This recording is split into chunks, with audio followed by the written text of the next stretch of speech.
Memorial Institute for the Prevention of Terrorism. Don Hamilton. Good morning, Don. How are you? I'm fine, thank you. And you, Randy? We're doing good so far. Well, of course, Election Day coming up next week, and whomever is going to end up being the next president of the United States, they will face some terror threats from around the world, and I know that's something that you guys really delve into and look at. What are some of the things, the top things you think a new administration, no matter which one it's going to be, will be facing? Well, I think there are some issues that are likely to come up that we haven't seen in the United States for a while. We may see domestic political violence in a way and at a level we haven't seen for several years. The horrors of Oklahoma City in some ways drove right-wing violence underground and sort of suppressed it when the horrors of it came through. That's quite a while now, and we're going through tough times. This has the capacity to create a sense of rage and frustration in political extremists in either direction, left or right. So they're going to need to step up to the plate a little bit on that. I think we are likely to see more improvised explosive devices in the United States than we've seen in the past. Overall, it's the weapon of choice for terrorists.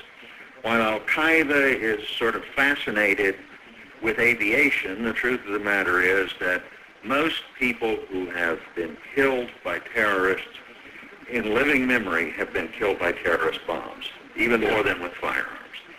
So we need to continue that push. Those are important elements. The other part that we have to think about, and the new president's going to have to, are some of the political decisions here in the United States about how we handle Homeland Security. There has been a tension right along between a system of allocating resources to where the threat seems to be the most likely, which generally means population centers in coastal areas. Miami, New York, Los Angeles, San Francisco, Seattle, Houston, etc. Maybe Chicago too. And if you try and do an analysis by where do you think the targets most likely and to be appealing to terrorists are, you're drawn towards that threat-driven funding priority. On the other hand, no one knows better than the people of Oklahoma City that terrorists can and do strike anywhere. Oklahoma City in the mid-'90s, or for that matter today, would not make an analyst's list of fat, juicy, desirable terrorist targets, not compared to New York or San Francisco, Washington, D.C.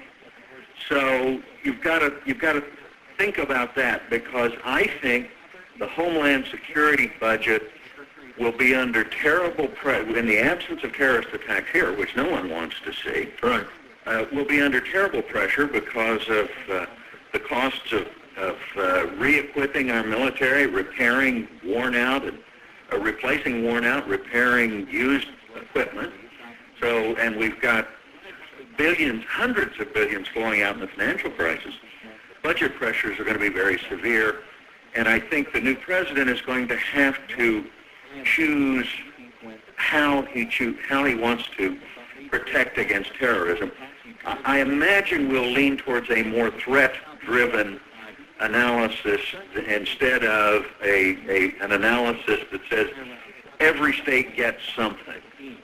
There's another big... You think, I'm talking with Don Hamilton, the executive director of the Memorial Institute for the Prevention of Terrorism on the Oklahoma Sunrise News. So you're thinking, Don, that maybe with the new administration, they may look at the threats, where terrorists are most likely to hit, where they're most likely to strike, and send more money in those directions?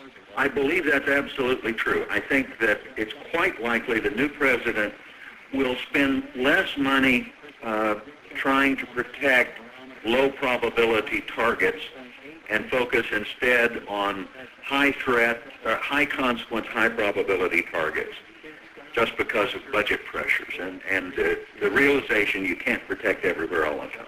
And, both the people running for president, they're both talking about making some changes and that sort of thing. But one thing that I think will not change, and I'm sure you probably agree with that, is the terrorist threat to the United States. The people out there are still going to be out to kill us any way they can. Oh, I think the threat is at best level. And I think it could be terribly complicated if economic hard times produce radicalization and extremism within our own body politic. And that's potentially possible from either end of the extremes of the political section, of the political bodies in the United States. So we've got that to worry about. The other question we have as a matter of terrorism policy the President will need to address is in what way is it appropriate for the federal government to help state and local governments?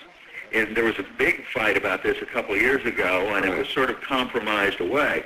Is it appropriate for the federal government to subsidize state and local payroll costs for counterterrorism actions? And this is something that needs to be decided. Because it's close to the heart of federalism, it has provoked some major fights in the past. When New York City puts its big teams out there in a random push to protect the subways or something like that, and they incur millions of dollars in overtime costs, should the federal government help with that? And I've heard both sides of that question argued very persuasively. This is one of those things the President's going to have to decide and bring most of the Congress along with him on. All right. Don Hamilton, Executive Director of the Memorial Institute for the Prevention of Terrorism. Don, thank you so much for spending some time with us this morning. We appreciate it. Delighted to do so, Randy, and I hope the rest of the day goes well for you. All right. Thank you, Don. And 7:43 right now. We just got a call from Ron Hayes, our ag news director, and Ron was saying he went over, he's tried to vote early at the county election board.